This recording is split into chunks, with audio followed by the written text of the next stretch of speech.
بسم اللہ الرحمن الرحیم۔ السلام علیکم۔ ایک دفعہ کا ذکر ہے کہ کسی ملک پر ایک رحم دل بادشاہ حکومت کرتا تھا۔ اس کی 2 ملکہ تھیں۔ چھوٹی ملکہ اس کی طرح رحم دل تھی۔ اس کے 3 بچے تھے، جبکہ بڑی ملکہ اولاد کی نعمت سے محروم تھی۔ بادشاہ چھوٹی ملکہ اور اس کے بچوں سے بہت پیار کرتا تھا، جس کی وجہ سے بڑی ملکہ چھوٹی ملکہ سے حسد کرتی تھی۔ ایک دن اس نے اپنی سوکن اور اس کے بچوں سے نجات حاصل کرنے کے لیے سازش تیار کی، جس کے لیے محل کے ایک ملازم کو بھی ساتھ ملا لیا۔ ایک روز جب تینوں بچے باغ میں کھیل رہے تھے اور اس وقت وہاں ان کے سوا کوئی نہیں تھا، ملازم بچوں کے پاس آیا اور ان سے کہا کہ آؤ میں تمہیں پورے باغ کی سیر کرواتا ہوں۔ بچے بہت خوش ہوئے اور ملازم کے ساتھ چل دیے۔ وہ بچوں کو باغ کے دوسرے کونے میں لے گیا جو محل سے کافی فاصلے پر تھا۔ وہاں اس نے پہلے ہی سے ایک بڑا گڑھا کھودا ہوا تھا۔ جب بچے اس گڑھے کے پاس پہنچے تو ملازم نے تینوں کو اس میں دھکا دے کر اسے مٹی سے بھر دیا۔ بچوں کو زندہ دفنانے کے بعد محل میں واقع اپنے کوارٹر میں جا کر اس نے اپنا حلیہ ٹھیک کیا۔ 1 گھنٹے بعد اسے بادشاہ کی رہائش سے چیخ و پکار کی آوازیں آنے لگیں۔ وہ محل میں پہنچا تو بادشاہ سمیت تمام درباریوں کو تینوں شہزادوں کی گمشدگی کی وجہ سے پریشان پایا، جبکہ چھوٹی ملکہ اس صدمے سے پاگل ہو گئی تھیں۔ بادشاہ نے ملکہ کو بامشکل اس کے کمرے میں پہنچایا اور پاگل پن کے دورے پڑنے لگے۔ وہ بادشاہ سمیت جو بھی سامنے آتا اسے مارنے دوڑتی۔ ایک روز اس نے بڑی ملکہ پر چھری سے حملہ کیا۔ ملازموں نے بڑی مشکل سے اسے قابو میں کر کے بڑی ملکہ کی جان بچائی۔ اس واقعے کے بعد بادشاہ نے ملازموں کو حکم دیا کہ وہ ملکہ کو محل سے باہر نکال کر کہیں دور چھوڑ آئیں۔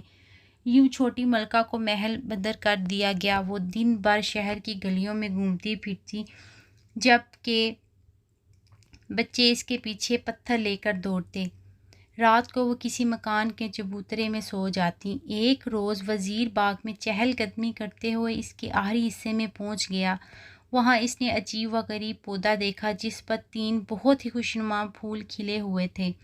وہ اس کے قریب گیا، چاہتا تھا کہ ہاتھ بڑھا کر تینوں پھول توڑ لے کہ اسے پھولوں میں سے آواز سنائی دی، تم ہمیں توڑنا چاہتے ہو؟ ہم اونچے ہوتے جائیں گے، کسی کے ہاتھ نہ آئیں گے۔ بادشاہ سلامت آئیں گے تو ہم ان کے ہاتھ میں جائیں گے۔ یہ سن کر وزیر دوڑا دوڑا بادشاہ کے پاس گیا اور اسے پورا ماجرا سنایا۔ بادشاہ اس کے ساتھ باغ میں آیا۔ اسے بھی یہ تینوں پھول بہت پیارے لگے۔ اس نے اس سے قبل اس طرح کے پھول کبھی نہیں دیکھے تھے۔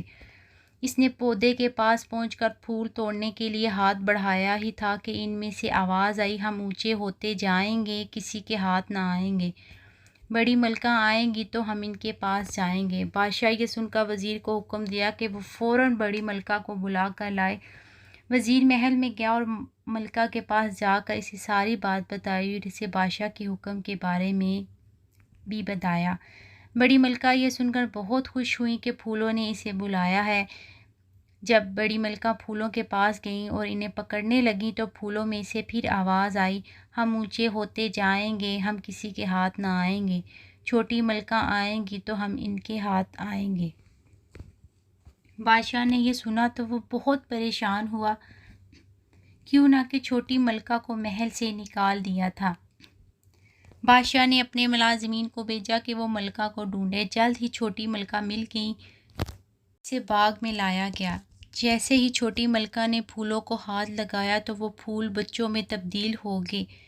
چھوٹی ملکہ اپنے بچوں کو دیکھ کر بہت خوش ہوئیں۔ بادشاہ نے جب بچوں سے تفصیل پوچھی تو انہوں نے بتایا کہ انہیں ملازم یہاں لایا تھا، اس نے ہمیں گڑھے میں پھینک کر زندہ دفنایا تھا۔ اسی وقت یہاں سے ایک پری گزر رہی تھی، اس نے ہمیں پھول بنا دیا اور کہا جب وزیر یہاں سے گزرے گا تو تم اسے یہ کہنا۔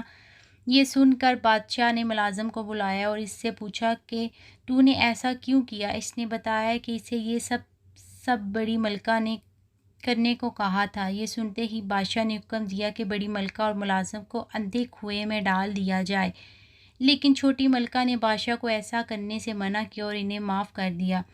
بادشاہ نے بھی انہیں معاف کر دیا، پھر سب ہنسی خوشی رہنے لگے۔ آپ کو اگر یہ کہانی اچھی لگی تو اس ویڈیو کو لائک کیجیے۔ اس طرح کی مزید کہانیاں سننے کے لیے ہمارے چینل کو ضرور سبسکرائب کیجیے۔ کہانی سننے کا شکریہ۔ آپ سے ملاقات ہوگی اگلی ویڈیو میں، تب تک کے لیے خدا حافظ۔